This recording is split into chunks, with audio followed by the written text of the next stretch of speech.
Si vous êtes séparés depuis plus d'1 an et que vous êtes encore en train de batailler pour de l'argent, pour des week-ends, des changements d'organisation autour des enfants, si vous vivez encore des disputes régulières, bien que vous repoussez les rendez-vous, restez. En 5 minutes, je vais vous montrer comment sortir de ces pièges qui plombent votre séparation et qui font que c'est un chemin sans fin.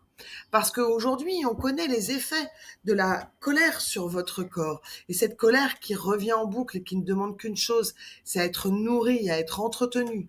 Et puis vivre avec ces sentiments d'injustice, de frustration, vous empêche de tourner la page de cette histoire terminée. Mais si vous êtes encore là, c'est que vous sentez que la blessure reste ouverte et que vous aimeriez vivre autrement. Peut-être sans savoir comment. C'est bien humain.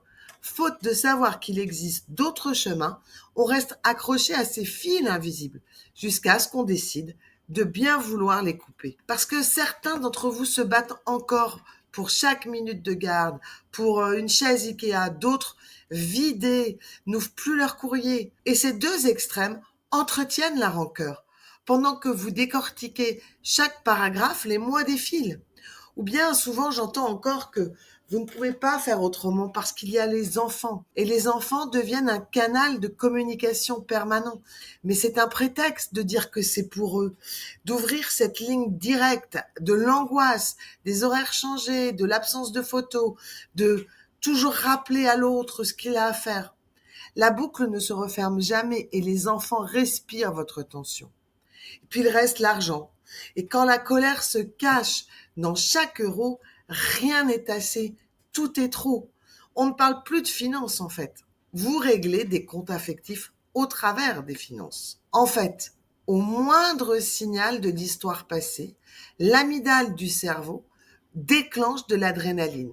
L'adrénaline, elle arrive quand vous faites face à un danger.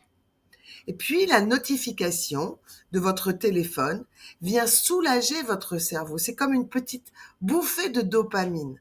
Et ce stress, plus les mini-récompenses, entraînent le mécanisme d'addiction au conflit.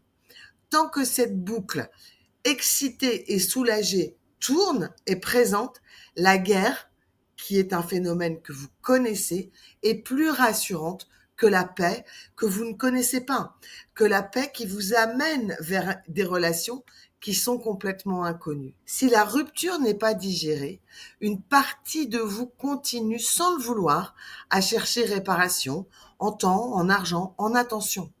Et ce moteur secret garde la machine allumée. Et il y a des conséquences à ça qui entraînent cette spirale infernale.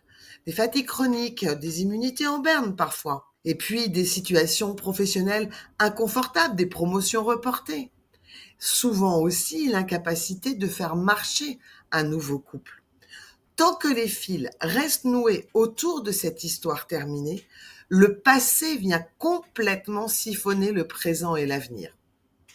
Alors la bonne nouvelle, et cette lueur d'espoir, c'est que chaque piège dans lequel vous êtes tombé a sa solution.